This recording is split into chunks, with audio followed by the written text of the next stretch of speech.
Hello guys, good morning, welcome back to my YouTube channel. તો આપણે મળ્યા છે ઝાઝા ટાઈમ પછી અને આજે અમે છીએ હરિદ્વાર, હરિના દ્વારમાં. તો આપણે છે ને હરિદ્વારનો વ્લોગ બનાવશું જ્યાં જ્યાં હું જઈશ ત્યાંનો. અત્યારે જો અમે રાત્રે 12:30 વાગે અહીંયા પહોંચ્યા અને અત્યારે અમે અહીંયા હોટલે છીએ. ચા પાણી નાસ્તા કરી લીધા અને તૈયાર થઈને વ્લોગ સ્ટાર્ટ કર્યો. તો શું કહે વિરાટભાઈ, આપણે વ્લોગ બનાવશું ને? બનાવશું ને? ઓકે, તો બધાને આપણે ફેરવશું. ઓકે, તો ચાલો આપણે આપણા રૂમમાં જઈએ. તો બધા શું કરે છે એ પણ જોઈ લઈએ. જો અમારા સાહેબ છે એમાં સોરે, એમના બ્રધર છે એ મોબાઈલ જોવે અને મમ્મી વાતું કરે, આંટી ફોન કરે. તો ચાલો અત્યારે છે ને અમે બધા નીકળવાના છીએ થોડી વારમાં. તો અમે હા, તો પછી અમે તમને બધે દર્શન કરાવશું. ઘરે બેઠા તમે હરિદ્વાર. હાલો, તો અત્યારે છે ને આપણી ગાડી છે એ ફાઇનલી બહાર કાઢી લીધી છે અને હવે આપણે જઈએ ફરવા માટે. છે ને અત્યારે ફૂલ રિહાણો. રિહા તો વિરાટ કેમ રિહાવાય?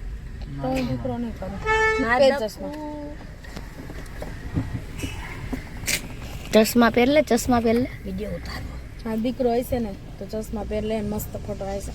હા, દીકરો હશે તો ઓ હોય દીકરો તો તારો પણ હવે એન્ટ્રી નાખે. વાહ વે વાહ. ये क्या हो गया, ये क्या हो गया? विराट ने कुछ किया है हरिद्वार में.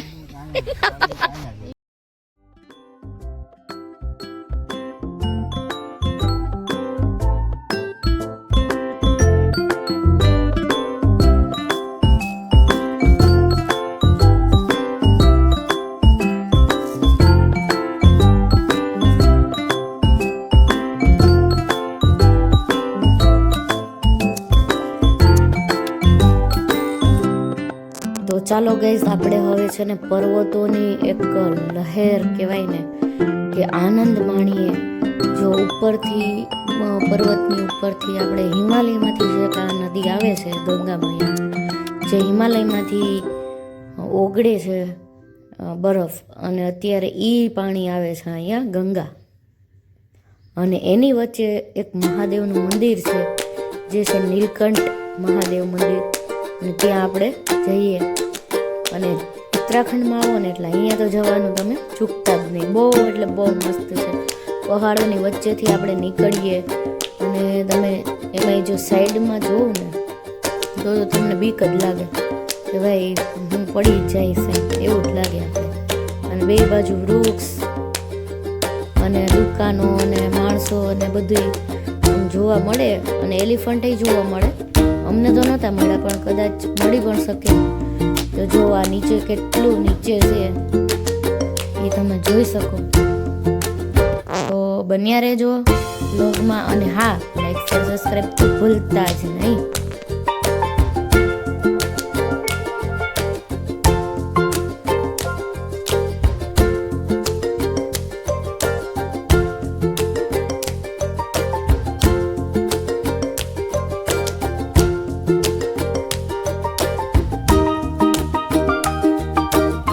અત્યારે ઋષિકેશ જઈએ છીએ તો વચ્ચે છે ને ભૂખ લાગી, નાસ્તો વસ્તો કરી નાખીએ.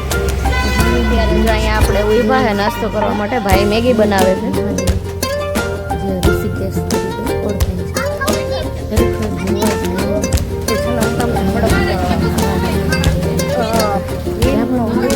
વૃક્ષ હંમેશા થાય છે કે પથ્થર તપે અને તપે એના લીધે વૃક્ષ પણ સુકાય. અહીંયા તો ગંગા મૈયાની દયા છે.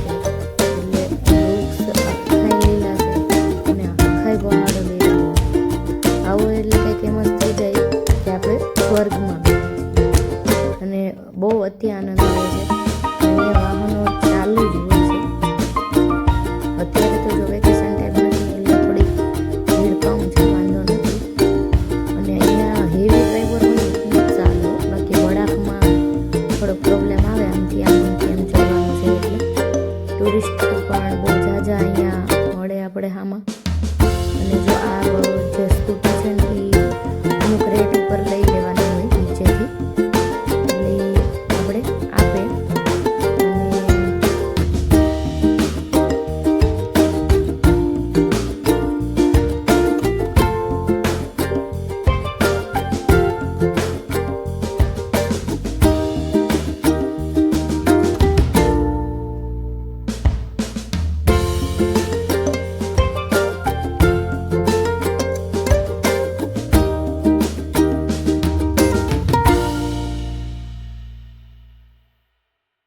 તો ફાઇનલી અમે નીલકંઠે પહોંચી ગયા છે અને અત્યારે અહીંયા પ્રસાદી ને એવું બધું છે.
વિરાટ વિરાટ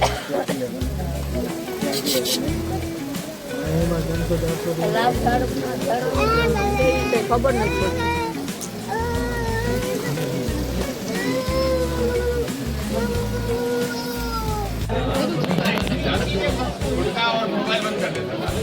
તો ફાઇનલી આપણે હવે નીલકંઠ મહાદેવના દર્શન કર્યા. જુઓ એકદમ ઝૂમ કરીને બતાવું, કેમ કે અંદર તો વિડીયો ઉતારવાનું મનાય છે, પણ હું આમાં બતાવી દઉં. નીલકંઠ મહાદેવ ઋષિકેશ હરિદ્વાર. આમાં હે ને લાઈન એટલી ઊભી છે ને તમે વાત જ ના પૂછો, કેમ કે દર્શનનો વારો છે ને બહુ મોડો આવે. તોય પણ અમે જો ગયા હતા વેકેશન પહેલાં એટલે વારો આવી ગયો. ભીડ જ છે સારી. તો ફોટાને મનાય છે, પણ આપણે છાનું મુના વિડીયો શૂટિંગ કરીએ. એટલે તમે જો આમાંથી દર્શન કરી લીધું કેમેરામાંથી, કેમ કે બાકી ફોટોશૂટની મનાઈ છે. અને હા, બ્લોગમાં બન્યા રહેજો. અને હા, લાઈક શેર સબસ્ક્રાઈબ તો ભૂલતા જ નહીં. તો હવે આપણે આ માતાજીના દર્શન કરી લઈએ. બાકી હવે આપણો વારો આવવાનો થયો દર્શન માટે. દર્શન કરીને બહાર નીકળી ગયા, કેમ કે અંદરથી તો તમને દર્શન કરાવાય નહીં. અને જુઓ આ છે એ સમુદ્ર મંદિર છે, જે આપણે તમે જોઈ શકો નીલકંઠ મહાદેવના મંદિરે ઋષિકેશમાં. અને હવે આપણે આગળ થોડાક વધશું, બજાર જોઈ લીધી. અને આ મહાદેવને તમને ઓલી સેફટી બતાવી હતા, એ અત્યારે અહીંયા સુપર દેખાય છે. તો હવે આપણે ઋષિકેશથી છે ને બહાર નીકળી ગયા. હવે આપણે આગળ વધશું અને બીજા દર્શન કરશું હરિદ્વારમાં, કે જે બીજું કોઈ સ્થાન હોય આવું તો આપણે ત્યાં જાઉં. રામઝુલા, લક્ષ્મણ ઝુલા બધામાં ફેરવીશ, પણ એ બધું જોવા માટે તમારે કન્ટિન્યુ બ્લોગમાં રહેવું પડશે. તો બાય, હર હર મહાદેવ.